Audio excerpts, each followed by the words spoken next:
Le couple représente les préalables au mariage. Que faire avant de penser mariage? Que faire avant de penser mariage? Aspirer ou chercher à se marier est une bonne chose, et il faut nécessairement s'y préparer si l'on veut réussir. Dans Luc chapitre 14, verset 28 et verset 29, Jésus a dit que lorsqu'on veut bâtir une tour, on se prépare pour calculer la dépense, de peur de commencer et de ne pas terminer et de tomber dans les railleries des passants. La préparation au mariage porte sur un certain nombre d'aspects. Le premier aspect, c'est l'instruction. Contrairement à ce que pensent les jeunes gens, le mariage est complexe et diffère de beaucoup de la vie des célibataires. Il est donc impératif de s'instruire sur la question avant d'y entrer. L'expérience empirique, c'est-à-dire tirée des simples observations du milieu dans lequel on vit, ne donne pas la capacité et la garantie des mariages réussis. De même, une mauvaise connaissance, une connaissance partielle, une connaissance superficielle sont aussi néfastes que l'ignorance. La Bible dit dans Osée chapitre 4, le verset 6, « Mon peuple est détruit parce qu'il lui manque la connaissance. » L'ignorance, la vision et les principes de Dieu pour le mariage est à l'origine du chaos qu'on observe dans les couples. Tension, violence, divorce, amertume, infidélité, frustration, blessure intérieure, déception. Celui qui s'engage précipitamment dans le mariage sans véritable instruction, si ce n'est un ramassis de pensées, de sagesse et de philosophies mondaines, ne pourra pas vivre le mariage tel que Dieu le recommande, par conséquent expérimenter le bonheur irrélatif. Certaines personnes pensent détenir les recettes d'un bon mariage sans repartir à la source qu'est Dieu. Par conséquent, ils inventent des théories qui peuvent paraître sages, mais qui sont en réalité vides, sans force, sans impact réel. La Bible dit en Romains chapitre 1, le verset 22, ces prétendants être sages, ils sont devenus fous. Lorsqu'on cherche l'instruction en dehors de la Bible, et négliger la Bible, c'est une folie. La bonne instruction inclut ce que la Bible dit.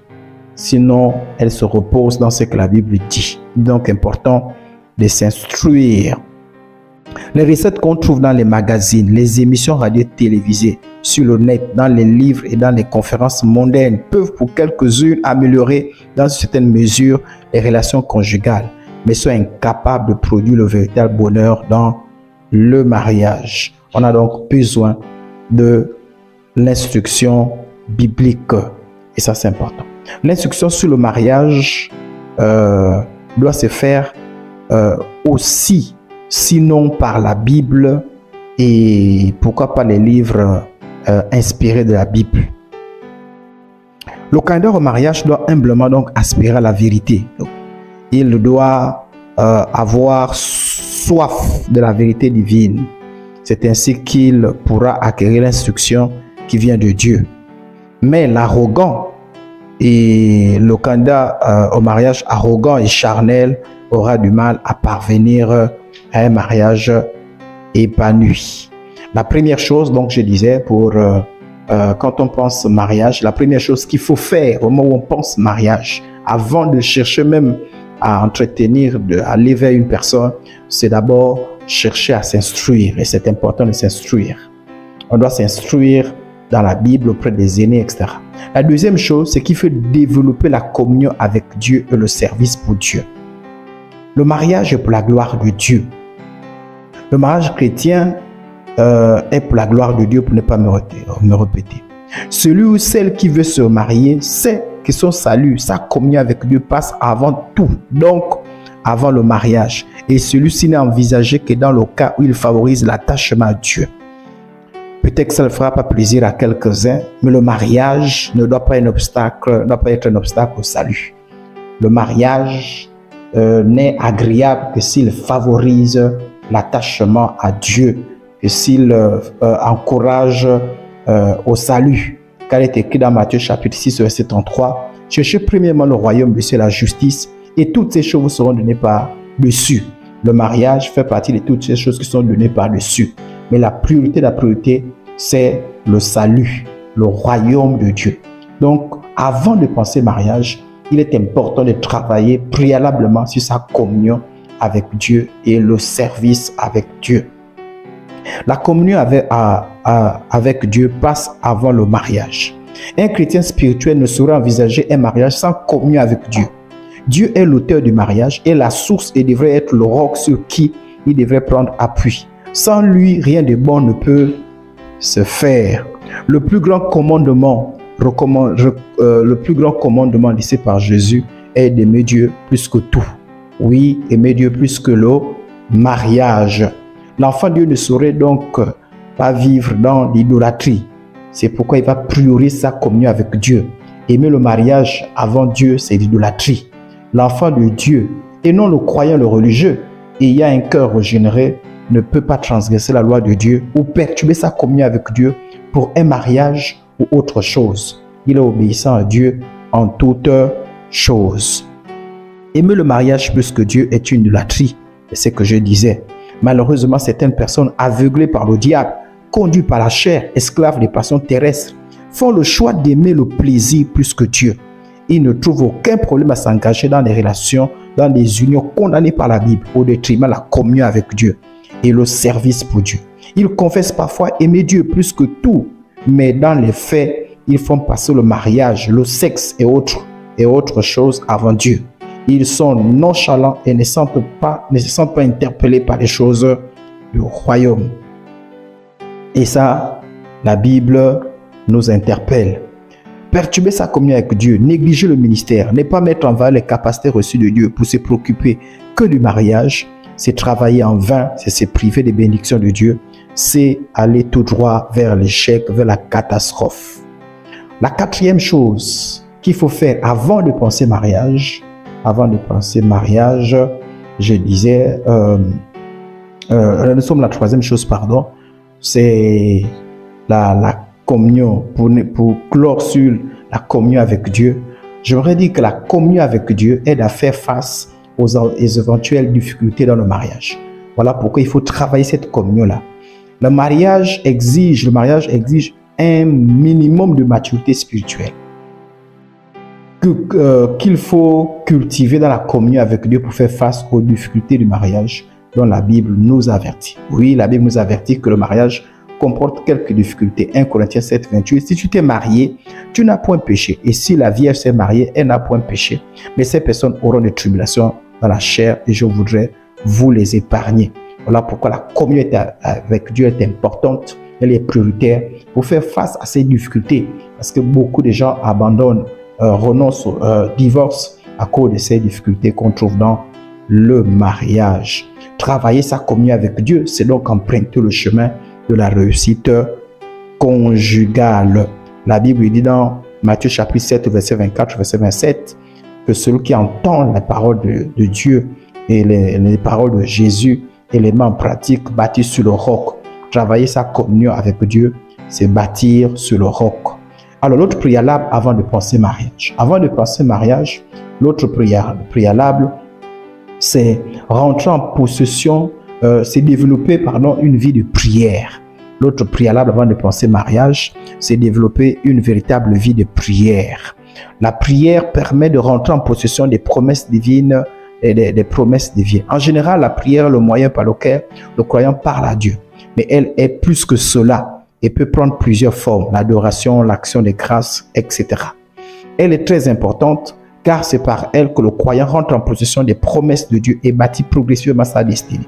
Il doit par conséquent prier, le candidat au mariage doit par conséquent prier pour les aspects de sa vie, y compris le mariage. Même quand le moment favorable au mariage semble lointain, il est vivement conseillé d'une part de recommander le mariage qu'on veut contracter. Il faut le recommander le plus tôt possible à Dieu et d'autre part veiller à cela avec une entière persévérance. Donc il faut prier avant de penser mariage. C'est pourquoi c'est une manière de recommander sa destinée à Dieu, demander l'aide de Dieu, la direction divine dans le mariage qu'on veut contracter, dans le choix de son conjoint ou de sa conjointe. Et quels sont les sujets, quel genre de requête doit présenter le candidat de mariage en rapport bien entendu avec le mariage. le cadeau au mariage peut prier, par exemple, pour vivre dans la pureté. Voilà. Avant de penser mariage, c'est important de prier que, en attendant, du moins jusqu'au mariage, et même dans le mariage, que l'on vive dans la pureté. Et c'est important. Et avant le mariage, qu'on soit capable de vivre dans la continence, dans la chasteté, donc vaincre l'impudicité. Ça, c'est des requêtes. Prier, l'une des requêtes, c'est prier pour vaincre l'impudicité. L'autre requête peut être acquérir les disponibilités, les dispositions, et les aptitudes favorables au mariage avant d'y entrer. Ça, c'est important. L'autre requête peut être la maturité, acquérir la maturité spirituelle et une véritable communion avec Dieu. L'autre requête peut être rencontrer au moment venu la bonne personne selon Dieu. Selon Dieu. L'autre requête peut être avoir les moyens matériels et financiers pour concrétiser le projet du mariage. L'autre requête peut être surmonter les éventuels obstacles au mariage. L'autre requête encore, avoir des bons conseils encadreurs pour le mariage. Une autre requête peut-être vivre dans la crainte de Dieu, dans la sagesse de Dieu, dans les fiançailles. L'autre requête peut-être vivre l'harmonie et la bénédiction dans le futur couple. Donc autant de requêtes sur lesquelles on peut prier avant même de penser mariage. Et ça, c'est important. Les gens pensent que la prière pour le mariage doit commencer au moment où on a trouvé quelqu'un avec qui on veut s'engager pour le mariage. C'est une erreur. On doit prier même avant de trouver la personne. Donc, avant de trouver la personne, on peut déjà travailler sa prière. Prier pour sa vie et prier aussi pour le mariage. Et la prière permet de recommander son projet de mariage. Et recommander son projet de mariage à Dieu, c'est faire preuve de sagesse et de prudence. L'homme peut parfois faire preuve de sagesse et d'intelligence. Toutefois, il est sujet à l'égarement et à la confusion.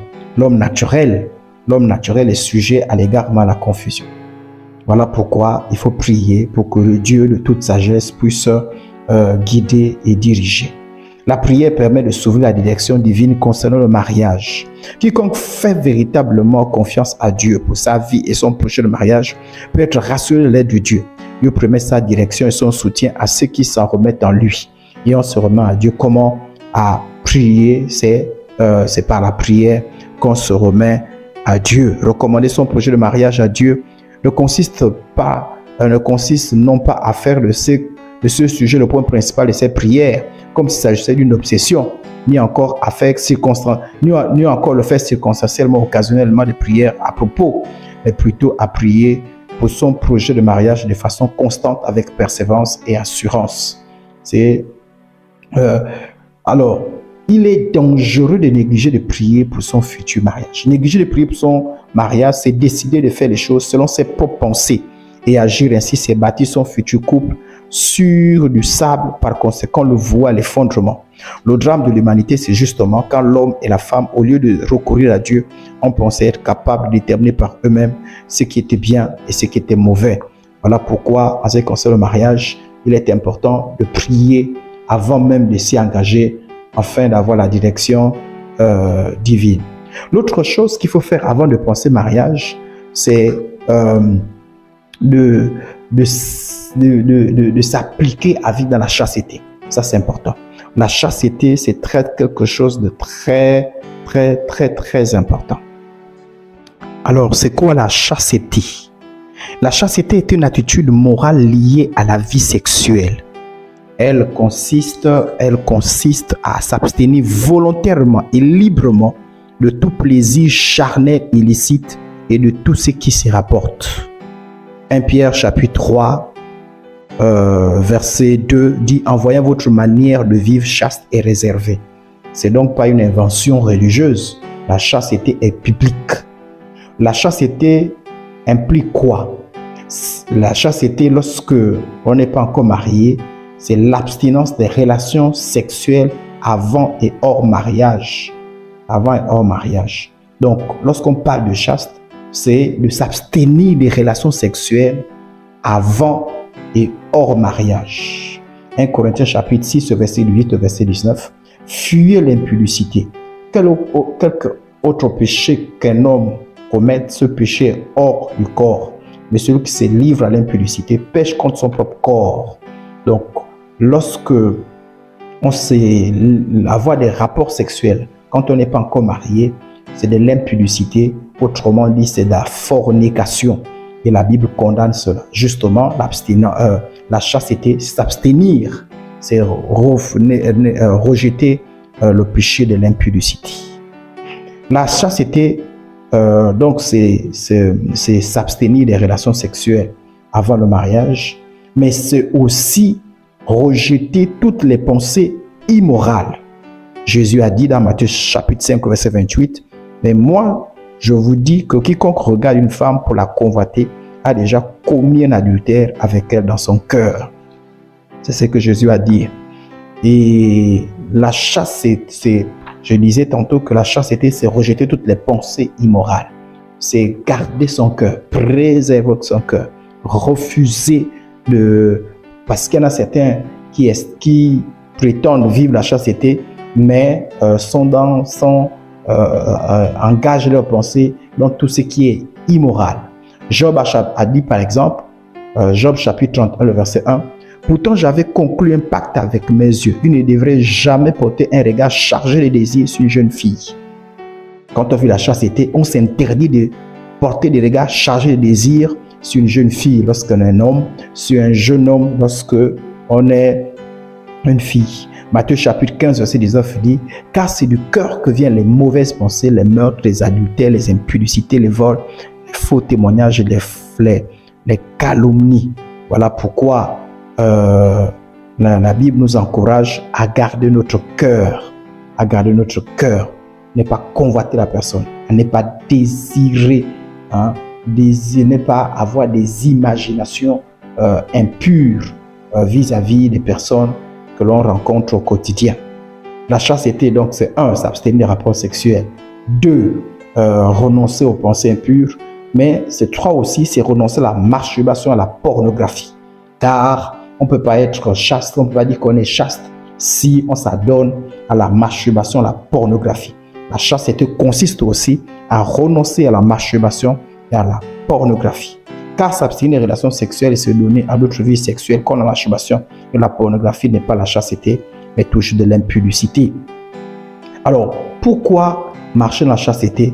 Pourquoi renoncer à l'impudicité lorsqu'on se prépare au mariage? Mais simplement parce que pratiquer l'impudicité, c'est briser la communion avec Dieu, mais c'est aussi nuire à son corps. Et ce qui peut aussi nuire à un problème mariage. Il y a des gens qui se sont jetés dans l'impudicité, ont attrapé des maladies et sont aujourd'hui incapables de se marier. Pourquoi renoncer à l'impudicité? Pourquoi vivre dans la chasteté? Et parce que l'impudicité est un chemin qui mène à la mort. Sur le plan spirituel, elle intervient immédiatement. Lorsqu'on vit dans l'impudicité, on est mort spirituellement immédiatement.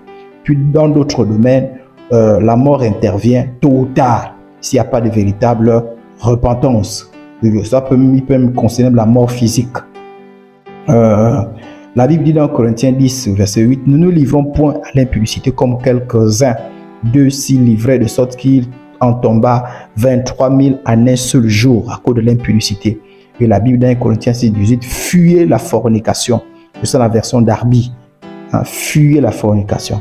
Dans la version Lu Second, on dit « Fuyez l'impudicité. » Comment éviter l'impudicité et vivre dans la chasteté? Pour éviter l'impudicité et vivre dans la chasteté, la Bible recommande pour ne pas me répéter, de fuir, c'est-à-dire d'user d'intelligence et de sagesse pour éviter au maximum les occasions, les lieux, les personnes, les activités, les divertissements, les outils qui peuvent nous conduire. Je veux reprendre. Pour éviter de tomber dans l'impudicité et donc de vivre dans la chasteté, il faut fuir l'impudicité. Et comment fuir? C'est user d'intelligence, de sagesse, de prudence pour éviter au maximum les occasions, les lieux, les personnes, les activités, les divertissements, les outils qui peuvent conduire à l'impudicité. En général, la chasteté est une très bonne chose. Le candidat au mariage, une très bonne chose pour le candidat au mariage. C'est une recommandation divine pour le bonheur de ceux qui obéissent à Dieu et qui lui font confiance. Quels sont les avantages de la chasteté? Est-ce que la chasteté n'est qu'une formalité religieuse? La chasteté permet de préserver les influences des esprits impurs, dont l'impureté sexuelle donne largement accès et droit. L'impudicité ouvre les portes aux démons. Lorsqu'on vit dans la chasteté, on ferme les portes à ces démons-là. Parce que quelqu'un qui veut se marier et ouvre la porte aux démons, c'est quelqu'un qui est en train de préparer une faillite pour son futur mariage. Donc la chasteté ferme la porte aux démons, permet de se préserver des influences des esprits impurs, les esprits de sirènes, les esprits de mari de nuit, des femmes de nuit et tout autre esprit, parce que ces esprits, quand ces esprits arrivent, ces esprits attirent aussi d'autres esprits. Donc la chasteté permet aussi de préserver les troubles et blessures émotionnelles et psychologiques qui surviennent très souvent dans les relations sexuelles hors mariage, laissant des forteresses spirituelles dans la vie de ceux qui s'y adonnent. Il y a beaucoup de gens qui sont incapables de vivre un mariage heureux aujourd'hui parce que, à cause de la désobéissance, on bâtit, et par les relations hors mariage, on bâtit des forteresses spirituelles dans l'esprit. Aujourd'hui, ont du mal à s'épanouir à cause de ces forteresses. La Bible dit dans Proverbes chapitre 31, le verset 3, « Ne livre pas ta vigueur aux femmes et tes voix à celles qui perdent le roi. » Proverbe 5, verset 9 dit, « De peur que tu ne livres ta vigueur à d'autres et tes années à un homme cruel, de peur que des étrangers ne se rassasient de ton bien et du produit de ton le travail de ta maison, etc. » La chasteté préserve également des infections sexuellement transmissibles qui peuvent détruire gravement la santé et compromettre la possibilité de se marier. Nous avons lu que celui qui pratique l'impudicité pêche contre son propre corps, nuit contre son propre corps. Et aujourd'hui, les gens sont conscients simplement de la maladie du VIH, mais il y a plus d'une vingtaine d'IST qui guettent ceux-là qui, au lieu de vivre la chasteté, tombent dans l'impudicité. La Bible dit que celui qui pêche contre Dieu nuit à son âme. Tous ceux qui haïssent Dieu, qu'on ne pourrait pas dire haïssent sa parole, cherchent, aiment la mort, dit la Bible. Alors, la chasteté permet aussi de préparer la fidélité dans le mariage. Lorsqu'on vit dans la chasteté, on se prépare à la fidélité. Car celui qui a du mal à vivre dans la chasteté aura du mal à vivre, à être dans la fidélité plus tard. C'est un mensonge de croire qu'on n'est pas chaste parce qu'on n'a personne avec qui assouvir ses désirs sexuels. C'est un mensonge. Parce que dans le mariage, il y aura aussi des moments où on ne pourra pas être en contact sexuel avec son partenaire. Donc la chasteté prépare à la fidélité dans le mariage. Refuser délibérément la chasteté, bien que sachant la volonté divine, est un signe qui présage une vie conjugale chaotique marquée par des infidélités. En effet, elle prépare la chasteté à la fidélité dans le couple, car elle représente un entraînement lointain. Celui ou celle qui, avant le mariage, manque déjà de maîtrise de soi sur le plan sexuel, ne rassure pas pour la future vie de couple. Il risque d'avoir des graves difficultés dans un couple. Certaines circonstances peuvent parfois rendre impossible pour un temps de relation sexuelle dans le mariage. Voilà pourquoi la chasteté, c'est un entraînement. On s'entraîne pour de tels moments. Voilà pourquoi il est dangereux d'épouser quelqu'un qui, avant le mariage, est tombé plusieurs fois dans l'impudicité. On peut avoir commis une erreur, mais si cette erreur est répétitive, ça laisse perplexe et ça fait réfléchir. Une personne qui marche à la chasteté par obéissance et fidélité à Dieu pourra, s'il demeure dans la foi, vivre la fidélité dans le mariage. Le mariage peut être la résultante de l'amour et non de la convoitise. Rechercher à tout prix la satisfaction physique et le plaisir charnel avant le mariage, c'est la preuve qu'on est conduit par la chair et non par la parole de Dieu. La sexualité n'est pas on ne doit pas s'engager dans le mariage à cause d'abord du désir sexuel. Non, c'est d'abord le mariage. Alors voilà pourquoi la Bible dit l'amour est patient il peut attendre le meilleur moment pour l'acte sexuel, c'est-à-dire le mariage. Par contre, la convoitise qui est une œuvre de la chair ne sait pas attendre. La personne qui ne sait pas vivre la chasteté est conduite par la convoitise. Ce n'est pas une personne spirituelle, c'est une personne charnelle. Exiger le sexe. Il y en a même certaines personnes qui exigent le sexe durant les fiançailles ou pendant les temps de proposition. C'est là le signe d'un faux amour.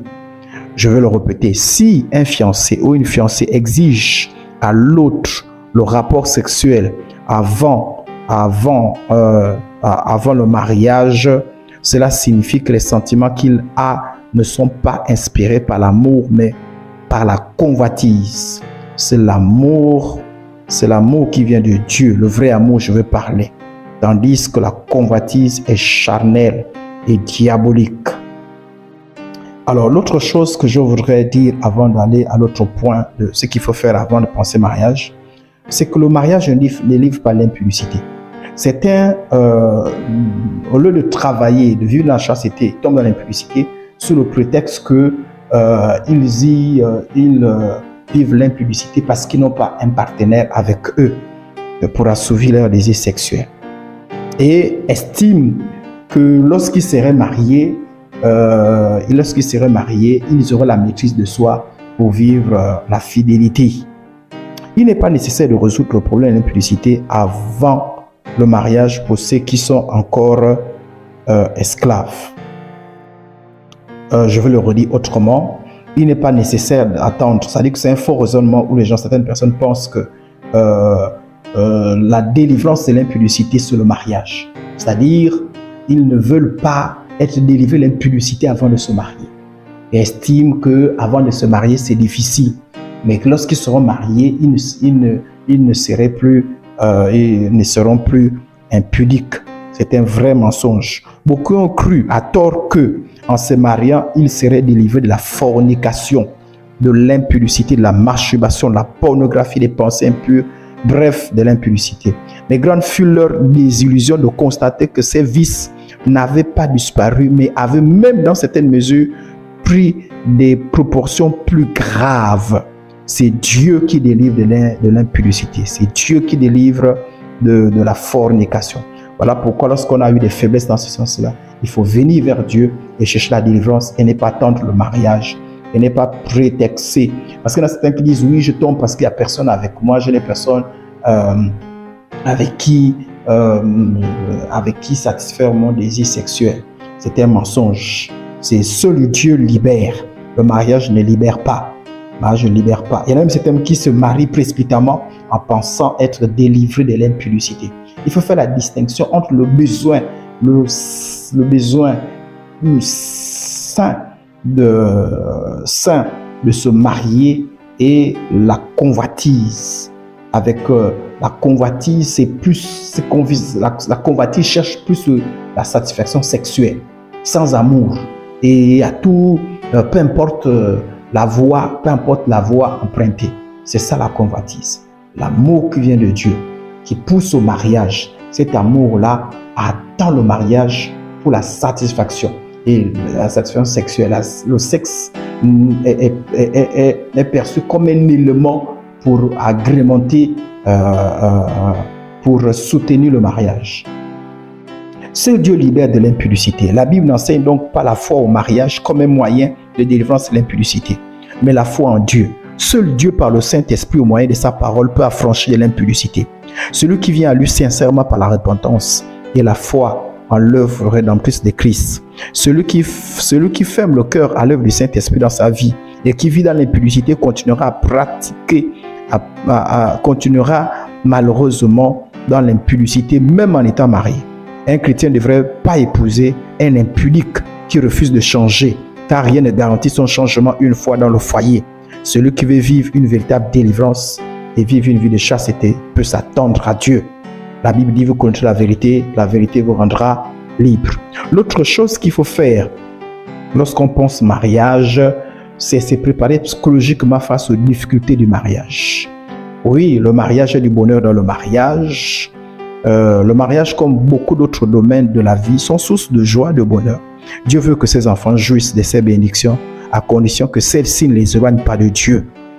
Mais Le mariage, bien que procurant le bonheur et la joie, comporte ce que la Bible appelle des tracas. Des tracas, des problèmes. En fait, c'est moi qui ai appelé ça tracas. L'apôtre Paul parle de que l'expression, on va retrouver le verset.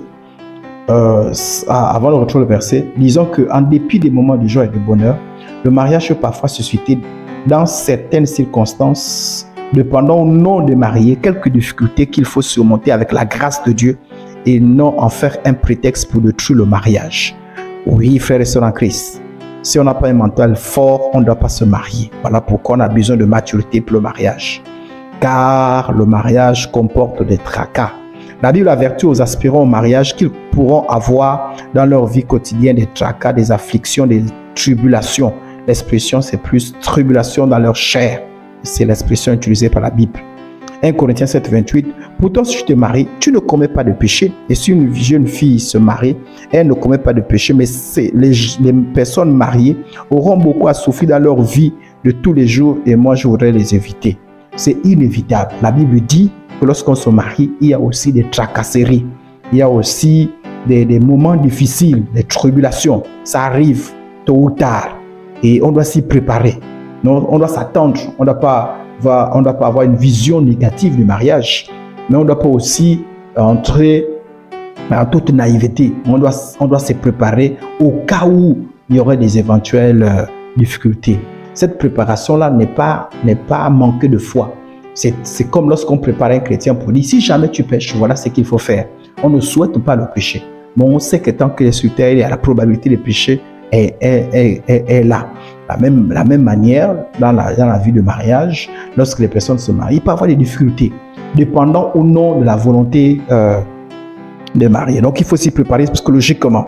En effet, des épreuves comme la stérilité, vous voyez, on peut se marier et puis ne pas avoir des enfants. Avant de penser mariage, il faut déjà avoir cette préparation. C'est dire, demain, c'est pas une foi négative, mais qu'il est possible. Si la pensée d'avoir un partenaire stérile, si à cette pensée-là, on est traumatisé et qu'on se dit, moi, je ne peux pas vivre un mariage où il n'y a pas d'enfant, mais peut-être qu'il ne faut pas se marier, parce que c'est une possibilité. Ceux qui ont malheureusement vécu cela n'ont pas forcément choisi et n'ont pas forcément manqué de foi. La perte pendant le mariage, il peut arriver qu'un des conjoints perd l'emploi et que les deux même d'ailleurs se retrouvent sans emploi. Il peut avoir la perte d'un proche, une maladie, une infirmité peut arriver après le mariage. Donc il peut y avoir beaucoup de choses qui peuvent parfois bousculer, mettre à mal un couple. On peut également ajouter les sujets délicats comme la gestion des belles familles, la gestion des enfants, hors mariage. Donc, toutes choses se présenter des difficultés qui peuvent toucher n'importe quel couple. Ces difficultés peuvent être liées ou pas à la qualité de vie, à la qualité de la vie chrétienne. En d'autres termes, elles peuvent toucher des bons chrétiens comme des mauvais chrétiens. Les chrétiens zélés et en bonne communion avec Dieu, comme ceux nonchalants et charnels. Elles ne sont pas nécessairement, certaines de ces difficultés ne sont pas nécessairement le signe d'un châtiment divin, ni d'une malédiction, encore d'une oppression démoniaque. C'est pourquoi il faut faire preuve de discernement pour connaître la raison d'être ou la cause d'une difficulté de couple. Dans tous les cas, ce que je veux dire, c'est qu'il arrive qu'il y ait des difficultés dans le couple. Et celui qui se prépare au mariage, doit se préparer psychologiquement au cas où ces difficultés surviendraient. Le candidat au mariage doit savoir que les difficultés peuvent arriver et en conséquence s'armer spirituellement, psychologiquement pour y faire face. Oui, pour y faire face. Même lorsque on s'attend au miracle, il faut être psychologiquement en attendant le miracle. Je prends le cas de stérilité. Même si on s'attend, on se dit, le Seigneur doit intervenir en attendant le miracle. Voilà, il faut s'armer psychologiquement. En cas d'infirmité, de perte d'emploi ou d'une épreuve, en attendant le miracle, il faut s'armer. Il faut s'armer de persévérance. Donc, il faut être préparé psychologiquement. Le candidat au mariage ne doit ni être surpris, ni troublé, ni déstabilisé par ces difficultés, mais plutôt les affronter avec foi ferme et la paix de Dieu à son cœur. Plusieurs personnes en couple réagissent malheureusement de la mauvaise façon, d'une manière qui ne convient pas aux enfants de Dieu. Parfois, ces difficultés sont source de divorce, des tensions, tuent l'amour Devant les difficultés, ils oublient les conseils de la Bible et se laissent emporter par les disputes, les plaintes devant les incroyants, la violence, les accusations, les frustrations, preuve qu'il a manqué de préparation. C'est important donc, lorsqu'on veut se préparer au mariage, de se revêtir des armes spirituelles pour une vie de couple victorieuse. La Bible donne aux chrétiens un certain nombre des armes. Lorsqu'on veut se marier, c'est important de se préparer parce que sa préparation va déterminer la qualité du mariage, la qualité du futur mariage. L'autre chose qu'il faut faire, voilà pourquoi on dit que le mariage n'est pas pour des personnes immatures. Le mariage n'est pas pour les personnes immatures. Il faut avoir de la maturité. La maturité. Voilà pourquoi, lorsque on se marie simplement en ayant des pensées simplement, en ayant des images de ce qu'on voit à la télévision, parfois on tombe dans la désillusion lorsque la réalité vient. Il est important de se préparer psychologiquement car le mariage est différent de ce qu'on voit dans les séries et toutes ces choses. Alors l'autre chose qu'il faut faire avant de penser mariage, c'est travailler son caractère. C'est travailler son caractère. C'est quoi le caractère? Le caractère est une manière dont une personne va réagir dans une situation donnée. Il s'agit des dispositions, des attitudes constantes qui finissent par définir, déterminer la personnalité d'une personne. Permettez la répétition. Le caractère, c'est également ce qui distingue une personne des autres. Quand on parle du caractère, on parle des qualités, des défauts, du tempérament, de la mentalité, du comportement, du langage d'une personne. Le mariage implique la rencontre de deux personnes avec des caractères distincts qui doivent s'adapter l'un à l'autre. Si certains caractères favorisent la vie en couple, d'autres peuvent par contre s'avérer très nocifs pour le mariage. Donc quand quelqu'un veut se marier, avant de penser mariage, il faut commencer à travailler ton caractère. Parce que c'est un caractère qui ne favorise pas la vie en couple. C'est-à-dire c'est un caractère, pas besoin de prophète pour dire que si une telle personne se marie avec ce caractère, c'est un mariage qui est voué à des troubles et voire même au divorce. Ou encore c'est un caractère ne favorise pas la rencontre, c'est-à-dire que ça fait fuir les probables candidats ou des probables fiancés ou des probables fiancés. Donc c'est important de travailler son caractère avant de penser mariage. Travailler son caractère à la lumière de la Bible. Travailler pas son caractère en fonction de ses origines culturelles, de sa tradition, de tout ce qu'on raconte dans les médias, dans les réseaux sociaux. On travaille son caractère à la lumière de la Bible. Celui qui aspire au mariage devrait donc travailler sur son comportement pour qu'il soit favorable à une vie à deux. 2 Pierre chapitre 1 verset 5 dit: pour cette raison, faites tous vos efforts pour ajouter à votre foi la vertu, à la vertu la connaissance. Quand on se convertit, on doit faire des efforts pour que son caractère s'ajuste à la parole de Dieu. Déjà pour être agréable à Dieu, mais aussi pour que le futur mariage soit source de joie, de bonheur et non de tension. Genèse chapitre 4 verset 7, on dit: si tu réagis comme il faut, tu reprendras le dessus, sinon le péché est comme un monstre tapis à ta porte, il désire te dominer, mais c'est à toi d'en être le maître. Ici, il s'agit de Caïn qu'on a averti pour dire: fais attention à ton caractère là, tu risques de pécher, mais il ne s'est pas laissé avertir. Et c'est ainsi que certains mariés aussi vont dans le mariage avec un mauvais caractère, ne se laissent pas avertir avant. Donc si tu m'écoutes, laisse-toi avertir, revois ton caractère, travaille ton caractère. On ne rentre pas au mariage, il y a des caractères qui ne rentrent pas dans le mariage. Et le caractère détermine vraiment la qualité du mariage. Le danger de refuser de travailler son caractère. Renoncer à travailler sur son caractère, c'est s'interdire au mariage. Encore s'engager à vivre des troubles, voire le chaos dans la vie conjugale. Car le mauvais caractère est une mauvaise sémence qui tôt ou tard produira des mauvais fruits nuisibles. Osée 8:7 dit: ils ont sémé le vent, ils moissonneront la tempête.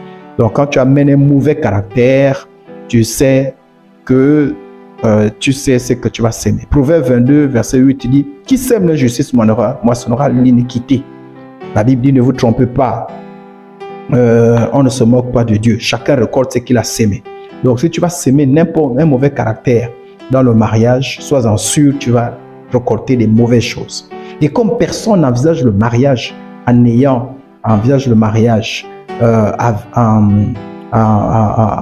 de façon négative, mais chacun envisage le mariage comme source de bonheur et de joie, alors il est impératif de travailler son caractère et de se présenter à l'autre comme quelqu'un qui a un bon caractère qui favorise la vie conjugale.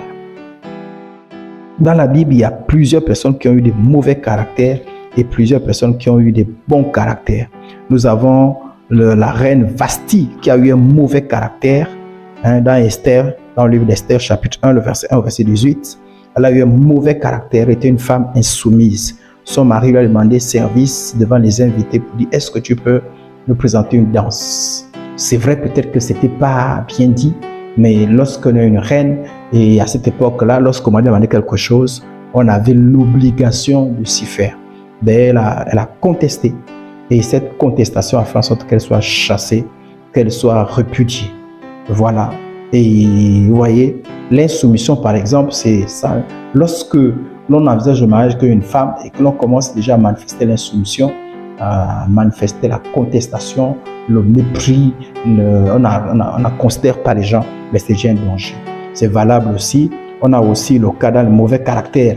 Dans le mauvais caractère, on a le cas de Nabal qui avait un cœur, un homme dur et méchant. Dans 1 Samuel chapitre 25. Ici, ça interpelle les frères qui, avant le mariage, déjà ont ces caractères méchants et durs. Il faut le travailler parce que ce n'est pas une bonne chose. Ça veut dire que les femmes les femmes sont fragiles et il faut le traiter avec délicatesse. Donc, ne pas ressembler à Nabal, qui est un mauvais exemple. Il faut travailler son caractère pour avoir il faut avoir un caractère qui favorise la vie de couple, comme le caractère de Joseph, qui est un homme pieux, qui a été confronté à une situation et n'a pas tout de suite, n'a pas crié au scandale, n'a pas calomnié Marie, parce qu'il se rend compte que Marie est enceinte. Et c'est parce qu'il a eu une bonne attitude que l'ange est venu pour l'expliquer que non, la grossesse que tu vois là, en fait, c'est pas un adultère, c'est un miracle de Dieu. Ça, c'est Dieu qui a choisi les choses comme ça. Marie n'a pas été infidèle. Mais la Bible dit que lui ne voulait pas salir le témoignage. Il cherchait à faire les choses de façon discrète, quand il avait vu que Marie était enceinte. Donc, sa piété a fait en sorte que Dieu même se révèle à lui pour lui dire, toi tu es un homme bon, il faut qu'on donne l'explication pour que ce soit pas la confusion. Joseph était un homme, l'exemple d'un homme qui a eu un bon caractère. Il était encore fiancé, mais il avait déjà un bon caractère déjà. Un bon caractère. Donc, il faut avoir un bon caractère quand on est un frère, il faut avoir un bon caractère. Lorsqu'on est une sœur en Christ, je cherchais l'exemple d'Abigail. L'Abigail qui est l'exemple d'une femme qui avait un bon caractère que vous pourriez lire dans la Bible. Donc c'est important de travailler son caractère avant de chercher, penser mariage. Le bon caractère n'est pas inné, mais acquis, car notre nature charnelle est en réalité incapable de manifester de façon constante et pure un bon caractère. La bonne nouvelle est qu'il n'y a pas de fatalité à la matière. En recevant l'évangile, en faisant de Christ notre Sauveur et Seigneur, nous pouvons, par son esprit, être transformés, manifester progressivement nos caractères. Mais cela, on a besoin que l'on s'engage. Car Dieu ne nous transforme pas contre notre propre volonté. On a besoin de participer. La transformation du caractère n'est donc pas la résultante des seuls efforts humains et les pratiques religieuses qui ne peuvent produire des résultats, insignifiants. Mais un bon caractère, c'est d'abord le résultat d'une vraie conversion au Seigneur Jésus-Christ. Une véritable conversion est le préalable parce que le cœur est transformé, on a un nouveau cœur. Le premier pas indispensable et inévitable, c'est la conversion, nouvelle naissance. Par la suite, le candidat au mariage, comme tout chrétien spirituel, devra donc travailler son caractère à l'aide de la Bible et du Saint-Esprit. Voilà en ce qui concerne le caractère. Mais autre chose qu'il faut faire lorsqu'on veut penser mariage, avant de penser mariage, c'est examiner son état de santé. Avant de penser mariage, il faut examiner son état de santé. Beaucoup de gens négligent ce point. Il faut examiner son état de santé. Pourquoi examiner son état de santé? Pourquoi avant le mariage, examiner son état de santé? À l'approche du mariage, les autorités, par exemple, les autorités à la mairie, les autorités compétentes concernant les questions relatives au mariage exigent souvent à chaque candidat des examens médicaux, dits examens prénuptiaux pour les objectifs suivants. Vous voyez, même les autorités administratives exigent des examens avant le mariage. Souvent, c'est pourquoi. Parlons un tout petit peu de cela. C'est pour que le mari et la femme se marient en ayant pleinement connaissance de l'état de santé de l'un de l'autre. Voilà pourquoi il ne faut pas attendre même d'arriver là-bas déjà, avant même, lorsqu'on pense, même avant même qu'on rencontre la personne, on peut déjà avoir une idée soi-même sur son état de santé. Cela permet, lorsqu'on parlera à l'autre, de se présenter, de présenter son état de santé à l'autre. Pourquoi avant le mariage, penser à la santé? Mais c'est pour prévenir les maladies contagieuses pour l'un et l'autre et pour la descendance, prévenir la survenue des maladies héréditaires ou congénitales handicapantes dans la descendance. Les résultats du bilan prénuptial qu'on demande par exemple dans la mairie ne visent pas l'arrêt du projet de mariage, bien que dans certains cas, il est conseillé d'arrêter le mariage, mais en fait la responsabilité devient aux deux. Malheureusement, beaucoup de personnes se marient sans penser à faire des tests par exemple prénuptiaux ou sans connaître leur état de santé ou connaître l'état de santé de leur partenaire. Ils se marient dans l'ignorance et on se retrouve dans des situations par exemple compliquées. Par exemple, certains tombent par exemple conçoivent par exemple des enfants très drépanocytaires parce que ils sont surpris. Avant le mariage, avec la connaissance que nous avons sur le plan scientifique, on peut savoir s'il y a une probabilité de concevoir plus tard un enfant drépanocytaire ou pas. Ça, c'est possible de savoir. Mais il y a des personnes qui sont surpris et sont étonnés. Et c'est là qu'on réfléchit. Et c'est même là où certains disent, est-ce qu'il faut continuer ou pas? Lorsqu'on est marié, il n'y a plus de continuer ou pas. C'est avant qu'il faut savoir. Moi, je pense mariage, je vais déjà, moi je l'ai fait par exemple avant de marier, je suis allé faire par exemple l'électrophorèse pour savoir quel était mon statut. Et je me suis rendu compte, dans mon cas, grâce à Dieu, que je pouvais m'attacher à n'importe qui. La probabilité de faire un drépano était nulle et zéro. Donc, je pouvais me rassurer, même si l'autre était AS, ça ne me gênait pas puisque j'étais, mon statut disait AA. Donc, vous voyez. Donc, mais si j'étais AS, je devais faire attention. C'est un des éléments qui me permettait de faire attention. Là, je devais davantage réfléchir. Et si je rencontrais quelqu'un qui est AS, ben, je devais bien réfléchir avant de continuer. Parce qu'on se marie en toute connaissance de cause. On doit savoir, on doit réfléchir. Et je devais aussi faire réfléchir l'autre. Donc, c'est important de savoir. C'est important de savoir. C'est important de savoir. Je l'ai fait avant même de faire les fiançailles. Je suis allé faire. Parce que vous savez, certaines choses, il est difficile de faire certaines choses lorsqu'on s'est déjà impliqué, lorsque les sentiments sont impliqués, on est déjà allé loin. Aller faire, certaines décisions sont difficiles à prendre dès l'instant où on s'est déjà beaucoup impliqué dans les sentiments. Il faut faire avant même, il faut connaître son état de santé. Des choses comme le groupe sanguin, parce qu'il y a certains groupes sanguins, certains au niveau du resus qui sont incompatibles. Ces histoires d'électrophorèse, c'est important de le savoir. Mais c'est aussi important de le savoir si on a certaines maladies qu'on peut guérir, qu'on peut traiter avant. C'est important de connaître son état de santé. Par exemple, de savoir qu'on a l'hépatite C ou l'hépatite B. C'est important de le savoir avant, parce qu'avant, on peut se traiter pour éviter des complications lorsqu'on est marié. Certaines personnes le couvrent, par exemple, les hépatites après être marié. Et ça devient compliqué. La contagion est là et les choses sont compliquées. Or, lorsqu'on découvre ça seul, on découvre ça, on n'est pas encore marié, on peut traiter ça, on peut éliminer ça. Par la grâce de Dieu, on arrive à traiter ces hépatites lorsqu'il y a un bon suivi médical. Donc, il y a la syphilis, mais surtout lorsqu'on a eu une vie sexuelle active avant le mariage, malheureusement. Et même quand on n'a pas eu, à cause des risques qu'il y a, par exemple, à cause des WC, le partage qu'on parle de WC, et certaines choses, il faut donc connaître son état de santé. Il n'y a pas que les IST, il y a d'autres maladies. D'autres maladies, il y a d'autres troubles. Et il faut dire que lorsque, par rapport à l'état de santé, les candidats au mariage ont obligation de faire connaître l'état de santé à leur partenaire lorsqu'on rencontre celui-ci. Il faut connaître son état de santé, mais il faut aussi faire connaître à l'autre, vice-versa. C'est peut-être, il faut cette obligation de faire connaître son état de santé ne se fait peut-être pas dès la première rencontre, mais dès l'instant où le projet se conclut. Pas aussi tard, pas les premiers jours, pas aussi les derniers jours. Non.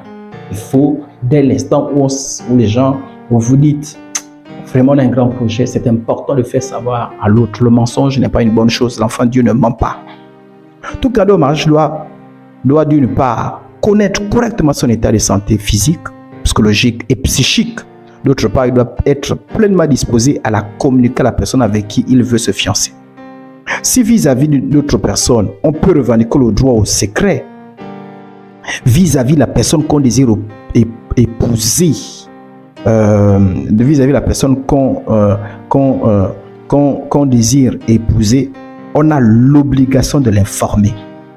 Je ne suis pas obligé d'informer mon état de santé à toutes les personnes que je rencontre. Je ne suis pas obligé. Mais la personne que je désire épouser, j'ai le devoir. Parce qu'on est une seule chair et on ne peut pas bâtir le mensonge, bâtir le mariage sur le mensonge. Et il y en a d'ailleurs, il y a eu des problèmes parce que certains ont menti. Et ont menti l'état de santé. Et son état de santé, c'est découvert dans le mariage. C'est un mensonge et ce n'est pas juste, ce n'est pas honnête. Les chrétiens ne se comportent pas comme ceci. La communication sur l'état de santé est un préalable incontournable pour le mariage. Cette communication réciproque entre les deux fiancés doit se faire dès le début de la relation. Peut-être pas les premiers jours comme je disais, mais aussi pas tard. Dans toute la vérité, rien ne doit être occulté. Il ne doit pas avoir de mensonges ni de demi-vérités comme il convient à des saints. Amos 3.3 dit, est-ce que deux personnes peuvent marcher ensemble quand ils n'ont pas décidé de le faire? La Bible dit que nous ne sommes plus dans les ténèbres. Hébreux 5.8, que nous ne sommes plus les ténèbres, mais nous sommes la lumière. Et dans la lumière, on ne ment pas. Si nous sommes en communion avec Dieu, on marche dans la lumière. La vie conjugale et les secrets médicaux et autres ne sont pas compatibles. Chaque fiancé, sans entendre une question quelconque de l'autre, doit lui donner toutes les informations utiles et importantes. Donc, on n'a pas justifié son mensonge et dit ça, on peut pas poser la question. Non, on a le devoir d'informer l'autre, même sans que l'autre ne pose la question. Aucune raison ne doit servir de prétexte pour garder des secrets. Le vrai amour naît et s'affermit dans la vérité. Dans la vérité. Communiquer son état de santé, certaines personnes trouvent quelques objections. Nous allons voir ces objections-là. C'est-à-dire que certaines personnes trouvent, il y a quelques questions. Certaines personnes émettent quelques objections au devoir de vérité envers la personne à épouser. Parmi ces objections, on peut citer celle-ci. Comment savoir que l'autre partenaire ne nous cache pas la vérité? En cas de rupture de fiançailles, ne doit-on pas craindre que l'autre fasse un mauvais usage des secrets dont il aurait connaissance? Ces deux objections sont fondées et ce sont des risques inévitables à prendre quand on veut se marier. Mais il revêt surtout le manque de confiance que le candidat au mariage peut avoir vis-à-vis de son partenaire. D'où l'impérieuse nécessité de s'appliquer dans le choix d'un partenaire fidèle, intègre et qui soit digne de confiance. Toutefois, reconnaissons que tout homme est susceptible de se tromper, c'est pourquoi il faut faire confiance à Dieu. En effet, si l'un est consacré attentif à Dieu, nous pouvons être rassurés que Dieu ne laissera pas dans les ténèbres, il révélera les choses cachées. Pour récapituler, est-ce que moi je suis disposé à communiquer sur mon état? Est-ce que l'autre me dira toute la vérité? Voilà pourquoi, dès le choix, il ne faut pas choisir n'importe qui. Et nous allons revenir dans d'autres audios sur comment faire le choix. Il faut faire correctement son choix et s'assurer, que c'est un bon choix. Je fais correctement le choix et je m'assure comment, en demandant des conseils, etc. Nous allons revenir sur dans l'autre audio. Mais il faut s'assurer, parce que si on s'interroge sur l'autre, c'est qu'on n'a pas vraiment confiance en l'autre. Et aussi, l'autre question, c'est en cas de rupture, est-ce que l'autre peut raconter? Oui, c'est un risque. Lorsqu'on n'est pas prêt à communiquer son état de santé, alors on ne doit pas se marier. Non, on ne peut pas se marier en cachant son état de santé. C'est injuste. Si on estime qu'on a des secrets personnels, secret ne va pas avec le mariage. Si on estime que j'ai le droit au secret, ben tu ne te maries pas. Parce qu'on ne peut pas être faux vis-à-vis de l'autre. Parce que le mariage, c'est une union, on se partage. On veut être vrai. C'est se couvrir. Voilà pourquoi on parle d'intimité. On se recouvre. On se recouvre. L'autre dernier point, lorsqu'on pense mariage, c'est la mobilisation financière et matérielle. Un mariage exige les moyens financiers et matériels, car se marier suppose la formation d'un nouveau foyer, une nouvelle famille qui devrait avoir une certaine autonomie financière et matérielle.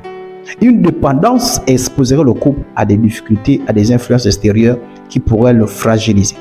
Dans le but de créer un cadre propice à la vie conjugale, une bonne préparation sur le plan financier et le plan matériel s'impose. Proverbe 24-27 dit: termine d'abord ton travail dehors, prépare tes champs pour la récolte, ensuite tu pourras fonder une famille. Cela en version parole vivante. Donc quand on pense mariage, penser mariage, c'est prendre au sérieux ses études.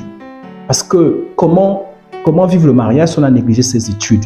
C'est valable pour les hommes et pour les femmes. Ce n'est pas pour les hommes seulement, mais pour les femmes.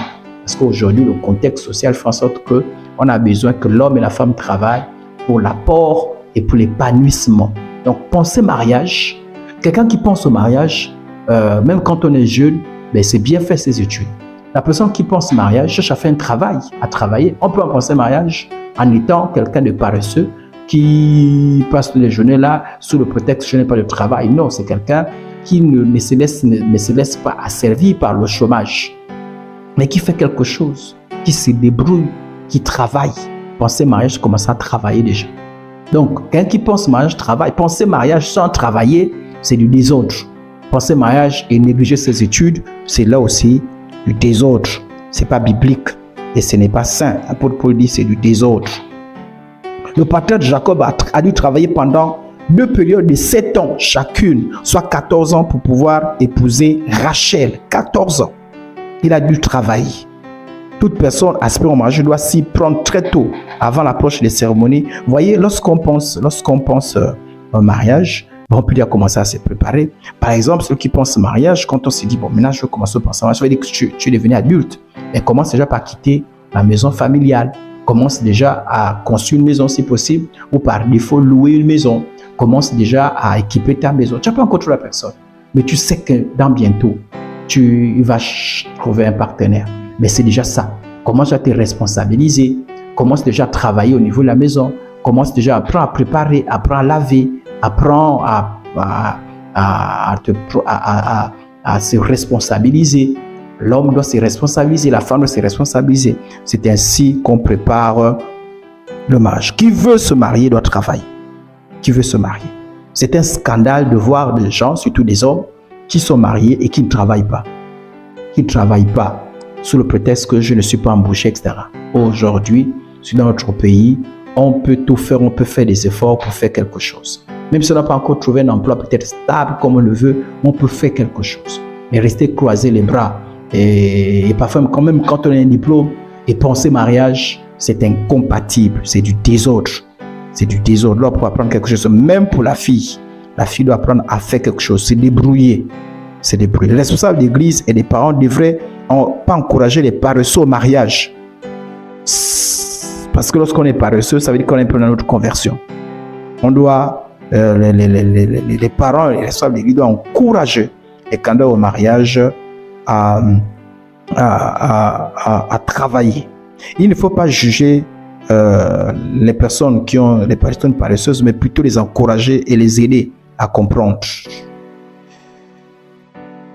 Se préparer au mariage, comme je le disais, c'est prendre au sérieux ses études. Se préparer au mariage, c'est pouvoir travailler.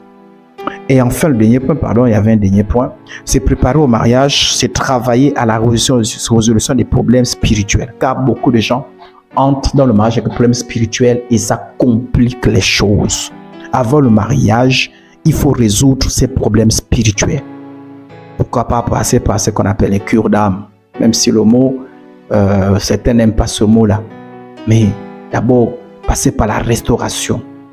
On ne peut pas se marier avec des blessures intérieures, avec des frustrations, avec le manque de pardon, avec plein de choses, avec des complexes. On a besoin d'être guéri. On a besoin d'être restauré. C'est important. On ne doit pas venir avec des handicaps dans le mariage. Surtout ce qu'on peut traiter bien avant.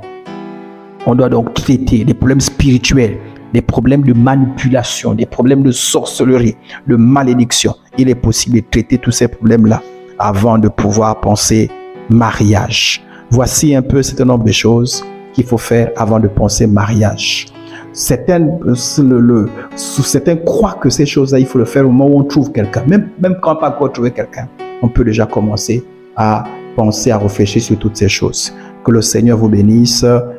Soyez bénis et je prie que vous trouvez la personne qui vous convienne pour une vie conjugale épanouie au nom de Jésus. Amen.